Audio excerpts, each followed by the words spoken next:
Hey everyone, this is Mr. Z here with a tutorial on RobotC. In this tutorial, we are going to be programming our test beds to do a very simple function. We're going to have our two motors over here spinning. So let's go ahead and get started. What I'd like you to do is open up RobotC, and once inside RobotC, even if it doesn't quite look like mine, I want you to go to File, New, New File. So click on that. It's going to start a new program. You should notice that there's some writing over here. And we need to make sure that we're programming the right kind of robot, because this program can actually program 3 different types of robots.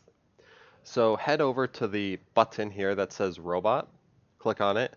Go over to where it says Platform Type. And if you have Vex IQ selected, let's just say you did, so it looks like Vex IQ, go over to where it says Vex Robotics and click on Vex 2.0 Cortex. Okay, once you've done that, let's start programming. The first thing we're going to need to do is declare our two motors. It's something we do in programming to tell the computer that the motors exist. To do that, head over to where it says Motor and Sensor Setup. Click on it, and you're going to notice a page that looks like this. It has tabs on the top. And since we're working with motors, let's go to the tab that says Motors. Over here, you're going to notice that there are 10 ports. Just like on a Cortex, there are 10 motor ports. What I'd like you to do is plug the left motor into port 1 and the right motor into port 10. So go ahead and plug those in now. Once you've done that, for port 1, I would like you in all lowercase in just one word, I would like you to write left motor. Okay, all lowercase, one word. And for port 10, I would like you to write right motor. All lowercase, one word. The capitalization and lowercase means something in programming, so we usually just declare our variables in lowercase. For the type of motor, we are currently using Vex 393 motors. So click on that, and for the other one, Vex 393 motor. Now, if you're ever programming a robot and it's going in the wrong direction, one of the motors, you just need to click on this reverse button and it will reverse the motor, like that. Okay, but we got these two good. Let's press apply, and you'll notice that right away it adds it to the code. So it's declaring that these two are plugged into ports 1 and 10. That's pretty cool. But for our main program, we need to write it in between these two curly brackets. That's why it's called main. It's the main program. It's very important that you do not accidentally delete any of this. Right between these two. And if you need more space, you can just press enter on the keyboard, while writing. It doesn't actually matter. As long as you're writing in this empty space, it's going to be fine. Now, programs read from top to bottom, so we need to write from top to bottom. So somewhere near this curly bracket up here, I would like you to start writing the program. And we're going to keep it really simple. We're just going to turn on both motors. So to turn on a motor, you have to say motor, square bracket, that's the thing located right next to the P on the keyboard. You have to say the name of the motor, so left motor, and then close it off with a square bracket. You have to set a speed, so I'm going to do space equals space, and I'm going to set the speed to 127. Now in the world of motors, motors move from speed 0 to 127, and if I wrote that down on a Word doc just to explain that real quick, and I'm opening up the Word doc. Motors go from 0 to 127. At 0, they're at 0% speed. At 127, they are at 100% speed. So just keep that in mind. It's just how it's written. So if you want to go at a full speed, you're going to go at 127. Okay, so that's going to be set. And at the end of the 127, and most lines of code, you have to put what is known as a semicolon.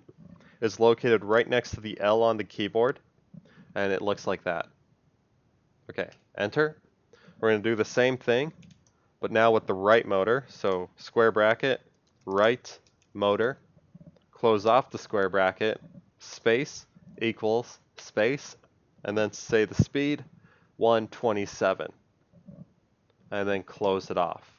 So if you wanted to go at half speed, you could just take this number and divide it by 2 and type that in. So it's about 63. So there we go. There's our first program. We need to make sure that we wrote the program without any errors. So there's a button up here that says compile program, and press it. The first time you press it, it's going to ask you to save the program. So give it a name of something you won't forget. I'm going to call mine motor 1. That's going to be the name of my program, and then I'm going to press save. And then it's going to run the code, and if there's no errors, nothing, no X marks should show up down here. But like, let's say I forgot a semicolon, okay? And I hit compile program.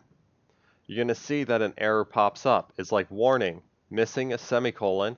And if you look over here, it says 8. That means on line 8, there's something wrong. And if I look here, I'm like, oh, there's a semicolon missing. So then you can put a semicolon on there. I almost forgot something very important as well. We need a couple more lines of code. And that's because I mentioned earlier that code runs sequentially. So what it's going to do is it's going to run this motor for like a fraction of a millisecond, and then this one for a fraction of a millisecond, and then the program's over. But what we want to do is keep running these motors over and over and over again. So what we need to do is put them in something called a loop. A loop starts out like the following. Add some space if you need to. And you just need to create a condition. And a condition is written like this. So while, and then we're just going to use a parenthesis. 1 is equal to 1. And I'm using 2 equal signs because I'm comparing the value of 1 to 1s.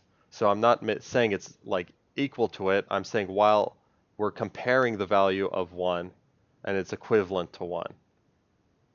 It's a little confusing, but I'm just comparing these two 1 values. And I have a question for you.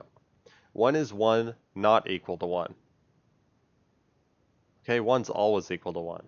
So because that's always true, anything that happens within 2 squiggly brackets will always happen. So after this, I would like you to make a squiggly bracket by holding down the Shift key and pressing the square bracket next to P. And then on the end of this, after the 2 motors, I want you to do the opposite squiggly bracket. Okay, so once it enters your main program, it's going to get stuck in this loop. It's going to run lines 10, run lines 11, and then it's going to jump back up to line 8. And it's going to ask itself, is 1 still equal to 1? Well, 1's always equal to 1, so yeah, it's going to run it again, jump back up, and it's going to stay in here indefinitely. Okay, once you have this in place, go ahead, click compile program again. It should still be okay. And then make sure your robot is plugged into the computer. And if it is, click download to robot. It should start downloading it onto the robot. Give it a few seconds. Something's going to appear on the center of the screen or near the center of the screen. And eventually it's going to have a button on it that says start. Or something else is going to pop up that says your robot is off. If it says your robot is off, turn it on. And if you see the thing that says start on it, go ahead and press that. And if you notice, every time you press start, the robot's going to turn. And every time you press stop, it's going to turn off. So that means your program is working. Congratulations, you are now a programmer.